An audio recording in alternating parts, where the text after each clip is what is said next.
let's go and get the show on the road. Thanks everyone for showing up, both in person and in the room. My name is Bruce Cronquist. I'm chairing this session here. Today's the first session is blended learning and the new design approaches, for e-learning instructor-led sessions by one of my actually former coworkers, Smriti, and her coworker Hina from LinkedIn Information Technology, and we'll be looking at studying the effectiveness of blended learning environment through multiple regression analysis. So I'll let you two take it away. Thank you so much. Thank you, Bruce, for giving the context. So, hi everyone, I'm Hina Gurbani from Learning and Development Industry working for LinkedIn and from India office. Before we begin with the topic discussions, I would like Smriti to introduce herself. Over to you, Smriti. Yeah, thanks, Hina. So, hey everyone, this is Smriti Sudarshan. So, I work as an e-learning training specialist with LinkedIn, and been with LinkedIn from past 1.5 years. So, same team as Hina. Yeah. So, Smriti, can you go to the topic slide? Yeah. Yeah. So, today we will be talking about blended learning with new design approaches. So you guys have seen, I'm sure all of us are in from the learning and development industry. So blended learning is basically the combination of e-learnings along with the facilitator discussions, even before the training, in middle of the training, or post training. But today we will be talking about different flavors of blended learning with solution engineering.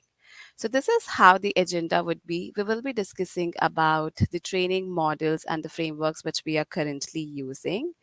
And we will be also discussing about how did we evolve with these models and what are the different technologies and tools we are using to make our learners' life and experience a little better.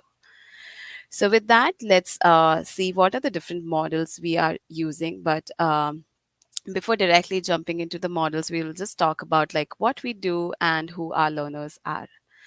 So we deal with a lot of social media. So we live in a world of content moderation where we screen a lot of content which is generated by the users on social media platform so that our members does not get exposed to the bad content or the fake content.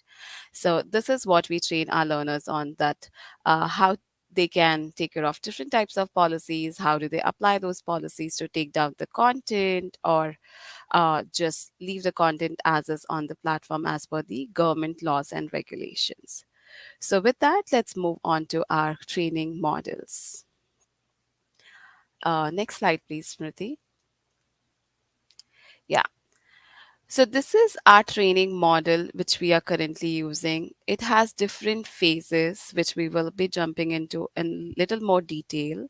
So, this model has actually three different phases, starting with the preparation phase, engagement phase, and the evaluation phase. This includes your learner and the trainer and the technology. So I will be taking you guys through the preparation phase, and post that Smriti will be taking over us to on the engagement phase and the evaluation phase. So with that, let's jump into what are different learner characteristics. Now, as we are all living in the pandemic world, a lot of things have gone virtual. So we have seen on screen time, people's learner span is pretty low. Attention span is also pretty low because you have so many things to fidget around, you have family to take care of. So learner span on the learning skills is little low. And we have also noticed over the past that learners are less open minded and resistant to change.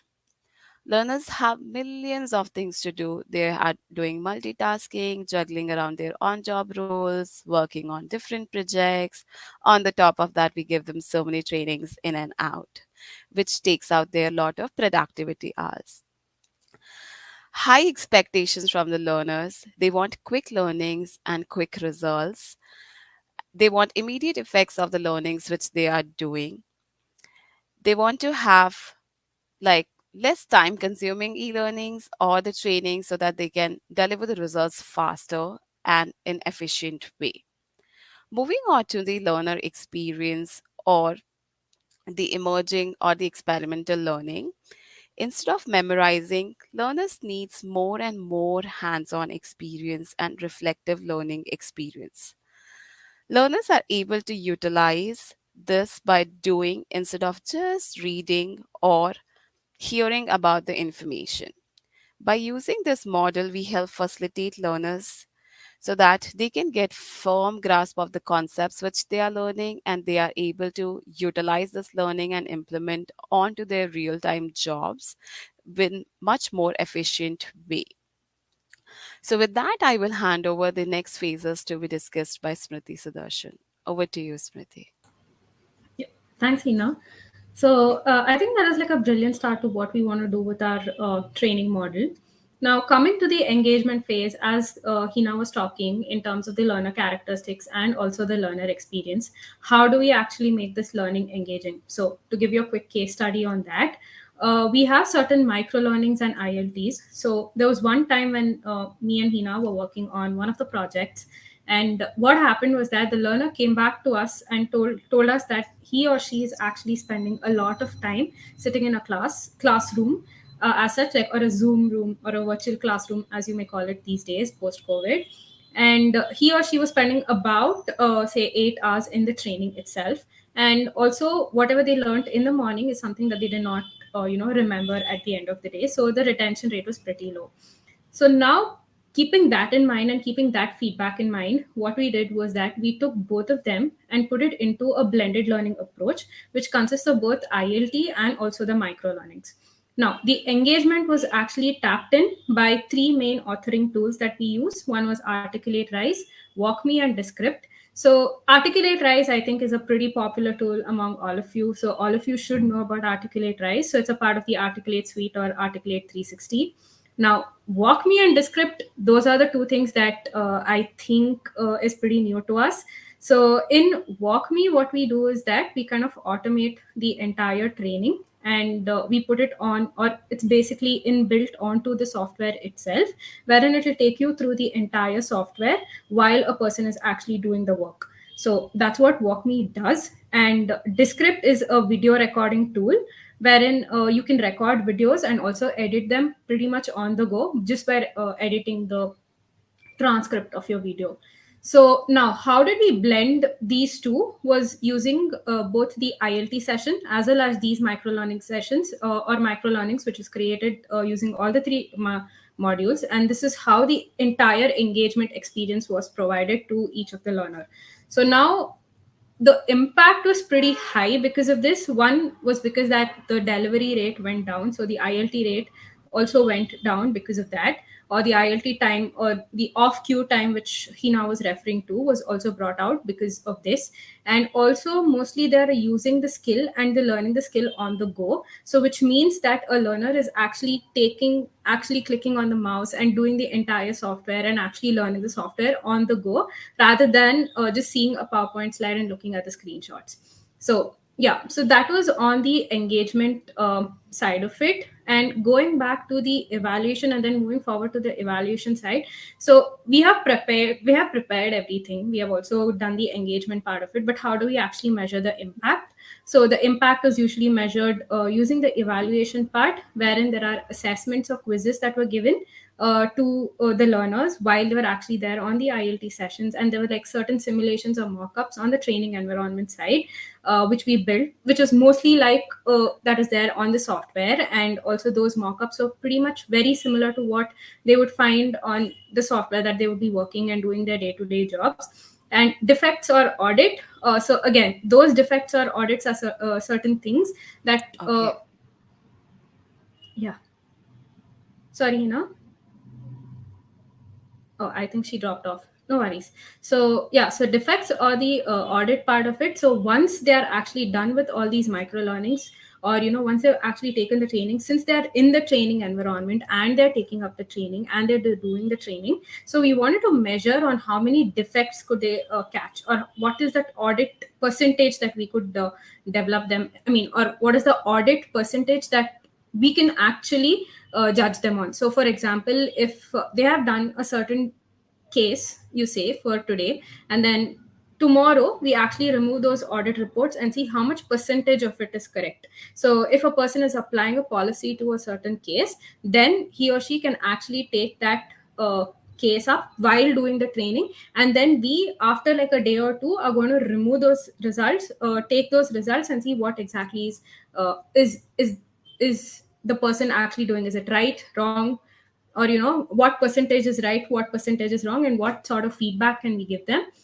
Depending on that, we kind of tend to use this entire model on. So now to use this entire training model, so this is also known as our blended learning model or blended learning approach, and where the e-learning part of it comes in, or the micro learning part of it comes in, we call that as solution engineering, which is again a new thing that has happened in the industry, wherein we are actually providing solutions to the learners and also kind of increasing their efficiency while they're actually taking up the training.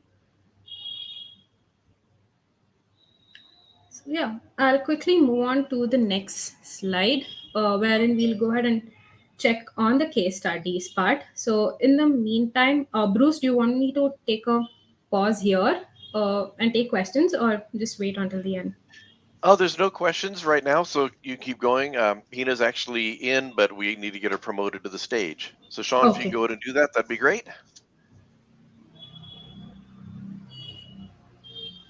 Otherwise, you want to keep going right now till we get her moved? That'd be great. Yeah, sure. So what we had was, so the first one use case was the evolving training model. So again, the training model here was not like every time we would keep on changing the training strategy or the learning strategy, but it was mostly on the evolution side of it. So first, before we even introduced e-learning or anything else, we only had live instructor sessions. So we migrated people onto the new software. So take the case study as there's a new software, there's another old software that they need to get rid of, and they need to convert into a new software. They need to learn that new software because they are actually doing it on the go, and they have to learn it because it's almost like their daily bread and they cannot escape that.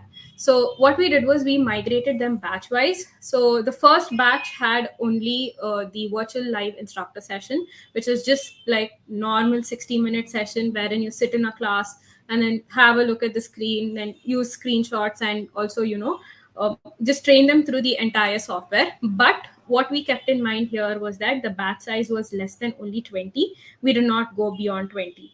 That's also because since it was not scalable and since it was not the appropriate thing to do, or have like 120 people in one class or one room and then get the live instructor session going. So we kept the batch size to be 20, and also we did not provide them with any sandbox environment as such while during the session.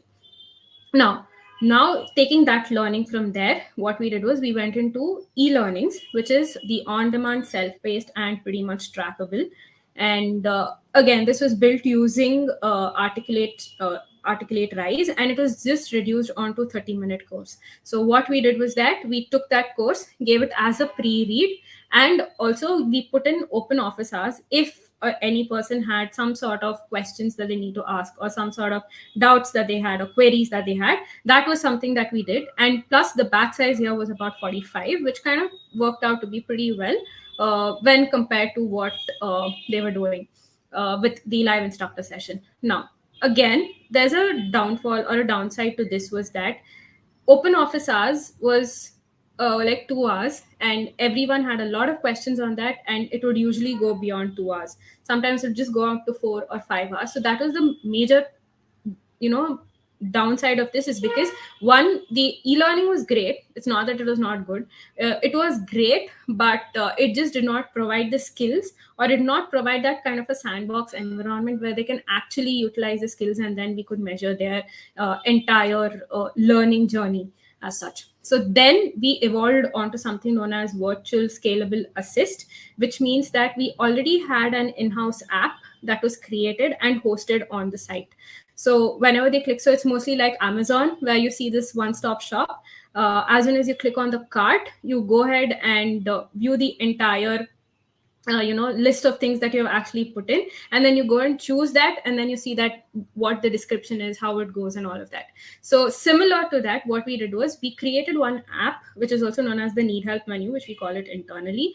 Once you click on that, there would be a list of trainings that would be involved in it. So for example, if I have to say Outlook, and how do you turn on Outlook, So once you click on that virtual scalable assist, it would mostly be like it would take you through the entire process, or it would give you balloons. Like the step one would be like, go click on Outlook app. So until you click on that Outlook app, it will not take you to the next step.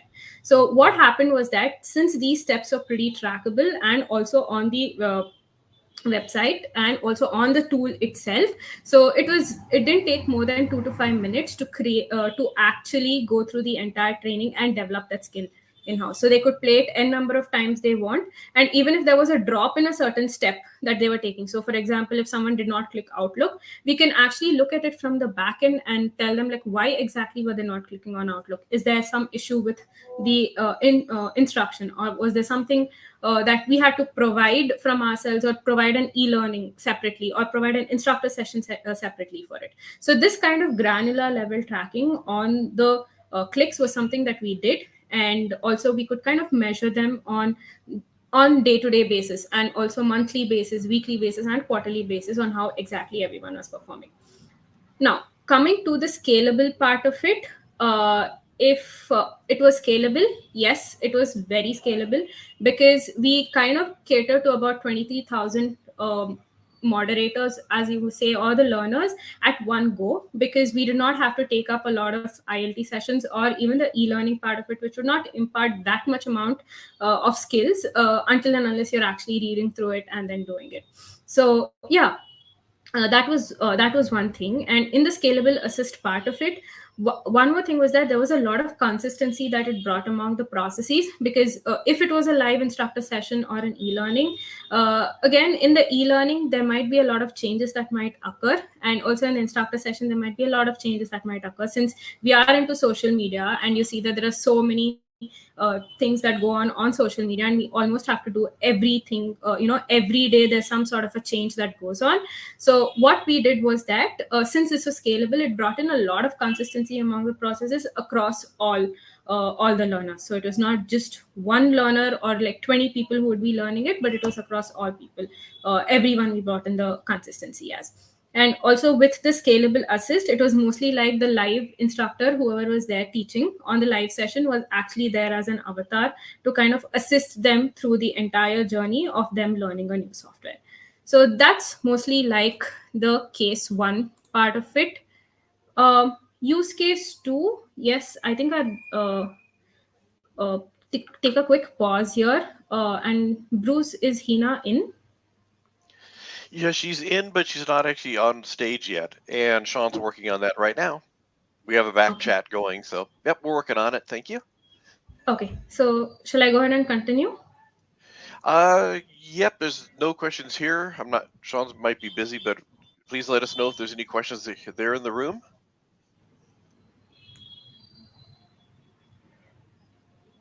Otherwise, if you're okay, I'll just let you keep going.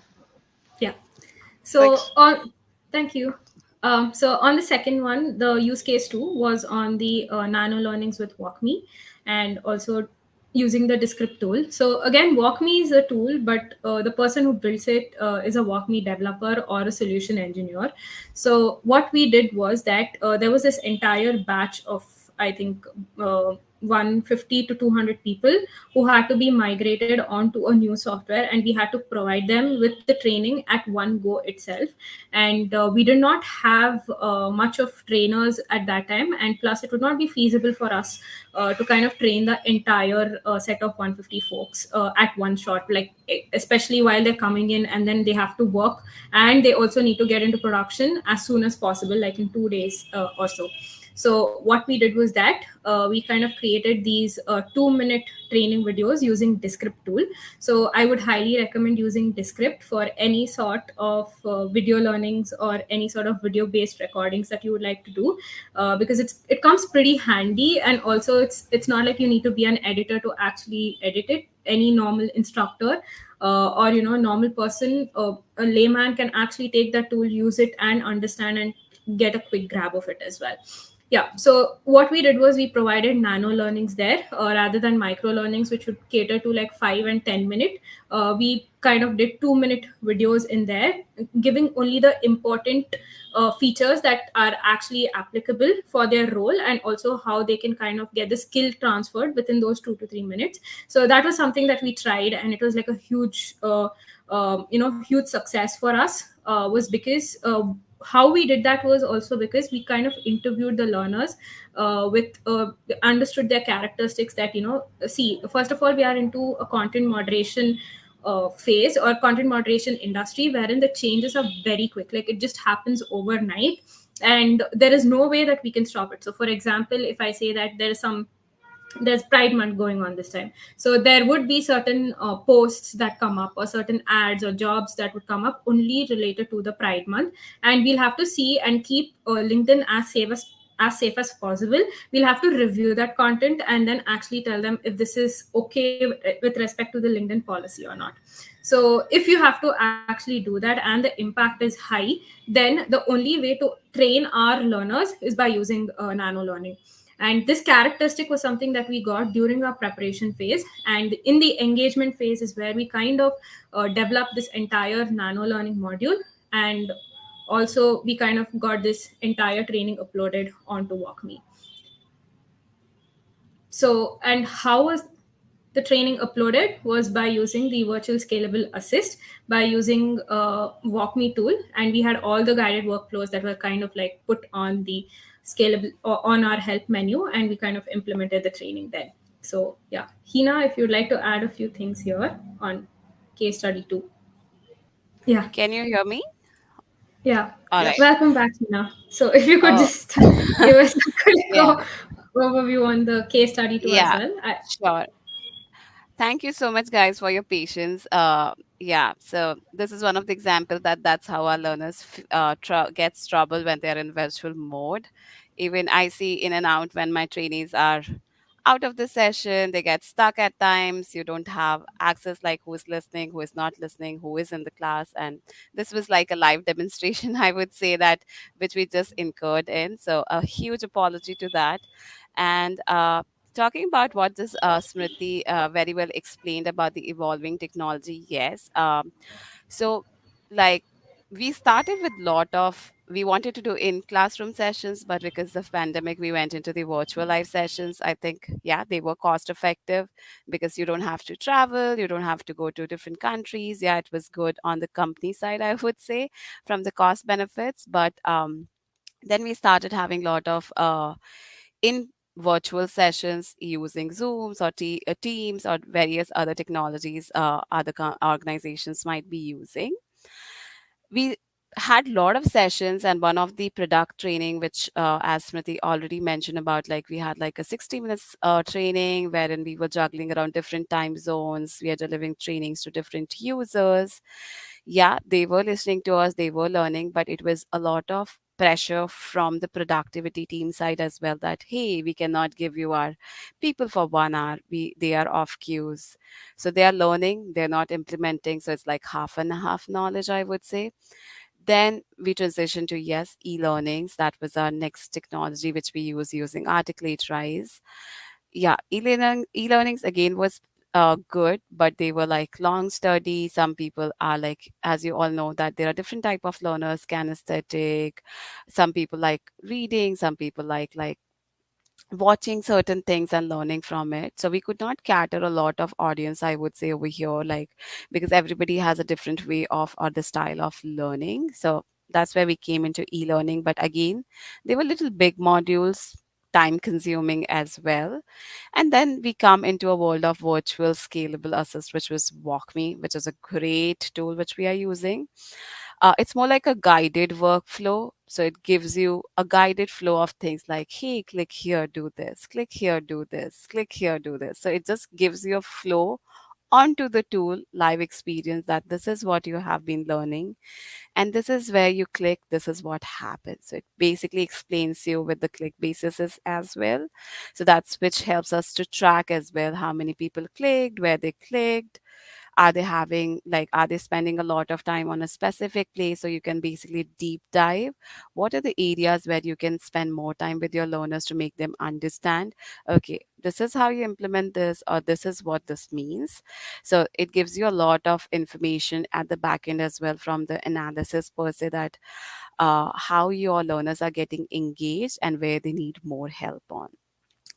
So with this, we actually transition to another model. Like, we are also evolving in our industry, and it's a never-ending story, I would say, for all the L&D people, because we have so many people to train. Everybody is different globally, and we have so much diversity as well. So everyone needs like their own sweet time to learn, understand things. I myself was a slow learner. I go things step by step, and then try to implement them. So I'm sure you guys will be facing the same issues. That's where we came with nano learning, and I love the Descript tool. It's really interesting. Like, you can record the recordings later on. If you have some words which you want to delete or you want to edit, you do have those functionalities available in Descript which you can use.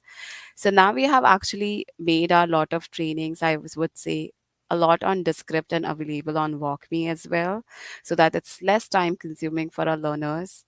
It's right available to them whenever they want to take it, because some people just go on vacation and all of a blue they come in and like, oh, I missed so many things. Where should I go on? Or should I reach out to the trainer? So, like, no, you don't have to reach out to the trainer. Just go to WalkMe, see what is assigned to you, finish those trainings, and get back to your job.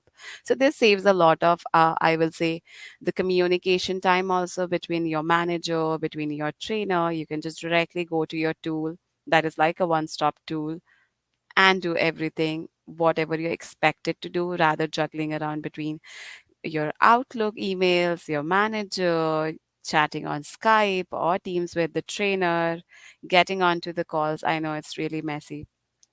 So this basically provides you one-stop show, everything available, as Smriti was mentioning, like in the need help menu, or sort of like your cart option, where you can see all the learnings which are assigned to you, finish it, work on them.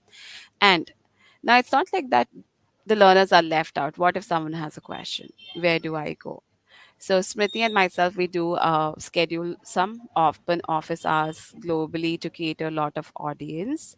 So they can come in, whatever questions they have, they can either ask those questions in person, or we also provide them like a live chat option onto our Teams calls or the Skype, where they can actually ask the questions to the respective placeholders, like, hey, what does this mean? I didn't get it. So they can get the quick support from the support teams as well if they have any doubts in between. So that's how we are scaling. We started with in person training to virtual, then e learning. Now we have moved to nano learning along with virtual scalable assist. So yeah, Yeah. So just over to you, quickly, Smriti. quickly adding to that, Hina.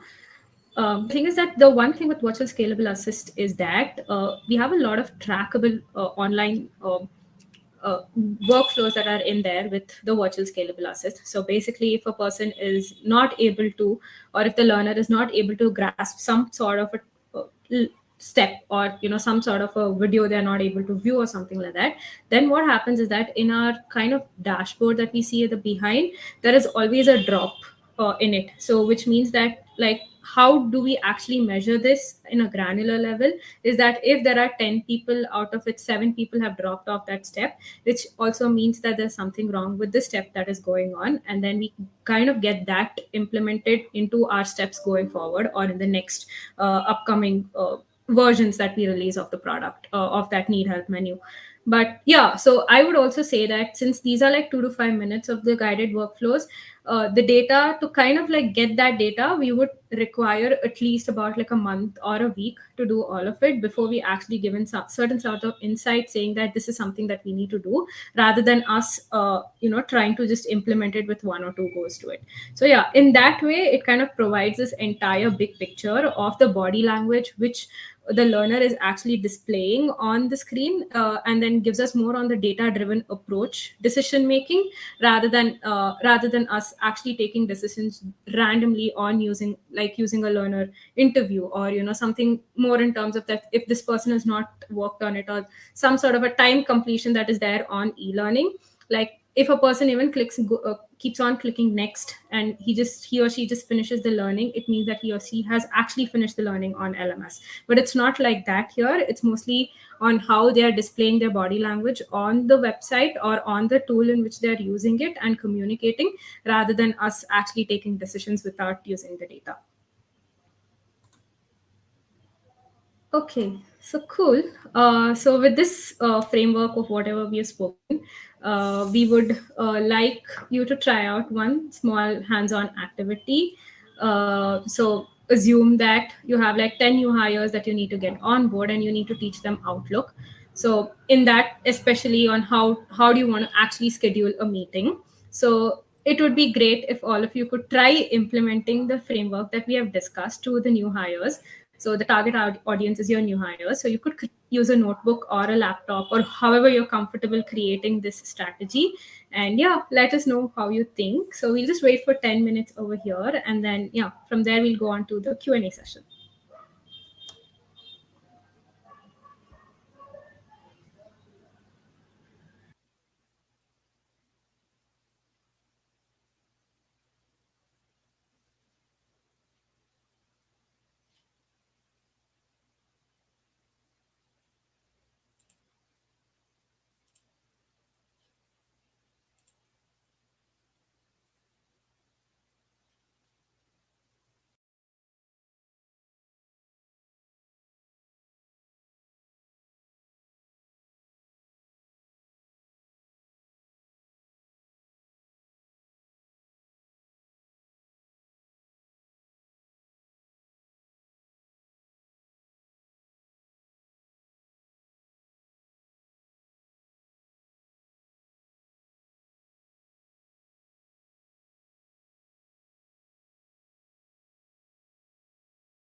Uh, hey Bruce, if someone's asking any question, we are actually not able to hear it properly.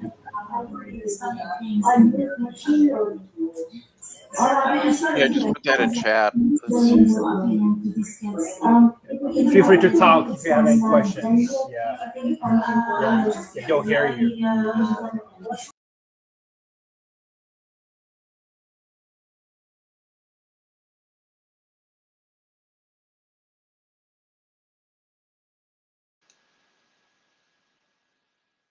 the folks in the room, if they could come up to talk right at the microphone that's in the room, we'd be able to understand them. Or they can join the session for just the chat polls QA using the website, and then go ahead and paste their answers there in chat.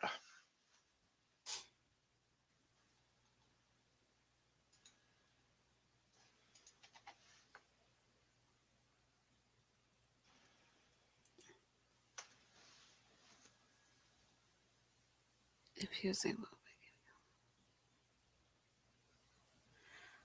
so Smriti, there is one question. Actually, Maybe it's you not a want to question. take That up was the my homework answer about okay. using WalkMe. I was trying to do the assignment. Nice.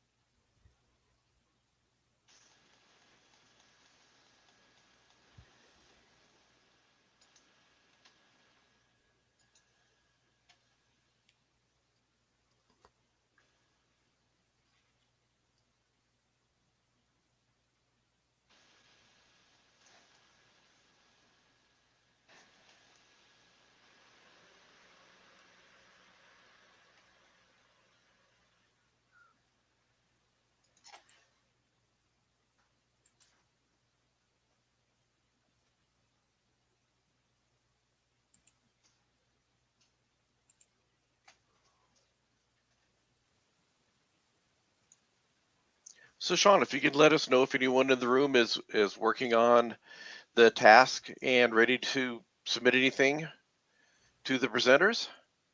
If not, we can probably just answer the one question in the chat and move on.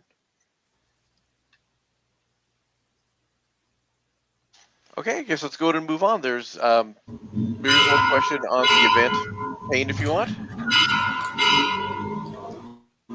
Um, is that the one that is related to Descript? Oh no, there's in nano learning description. Use the term, yeah, use the script tool. Is this a particular tool, or is it WalkMe? Oh, it's a particular video editing tool. So it comes under the rapid authoring tools, wherein you can rapidly create videos, edit them, and also publish them. Hina uses it a lot. Yeah. So you have multiple options. Even it modularizes your voice as well. So it gives you a very clear sound. It removes all the noise. It suppresses the noise at the back end when you use the script tool. Plus, you have multiple other features like you can hide your camera while you're recording this session. It also has, I would say, the script. So some people learn by reading, so it will also displays you the descript, I would say, the script if you guys want to see and like relate what the other person is saying at the other side. So you have multiple other features to explore in the script.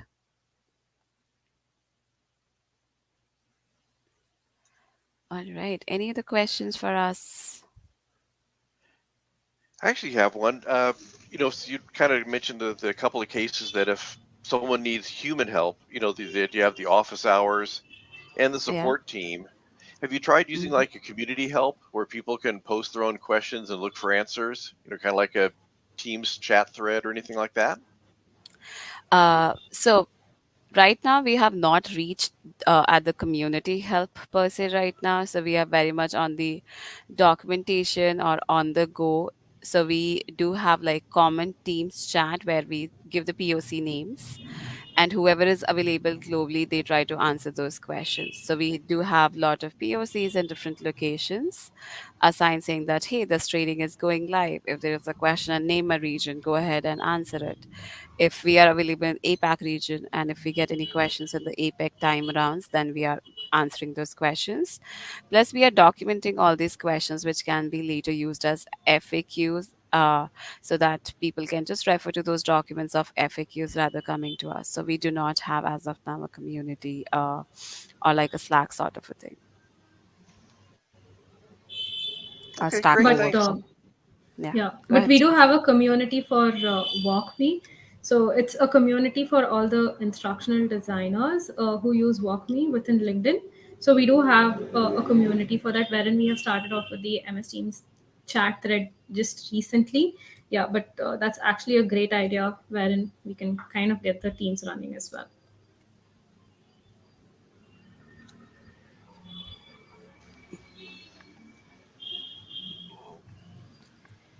All right. Any other questions? Yeah, Jerry had posted if we contact you with further questions, talking about how noisy it was in the conference room But yeah, hopefully you are sharing your contact information. So I think that answers his question, hopefully. Awesome. Yeah. So, Smriti, you want to wrap up? No, I think that's just about it. Hope you found this pretty intriguing and engrossing, as it should be. And yeah, hope to chat with all of you soon. Please feel free to reach out to us on the mentioned LinkedIn emails and also on our personal email IDs if you have any questions.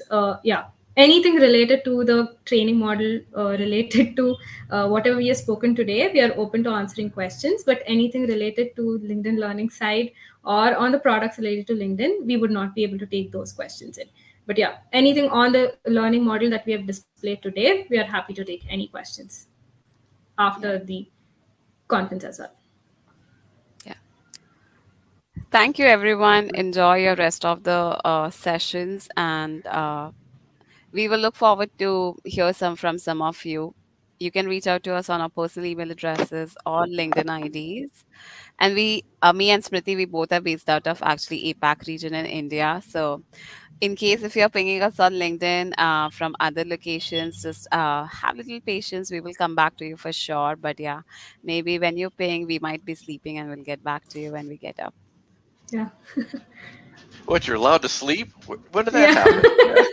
happen?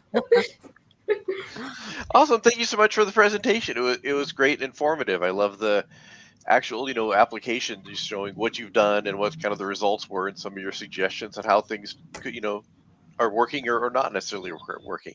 That was awesome. Thanks so much. Thank you, Thanks, everyone. Bruce.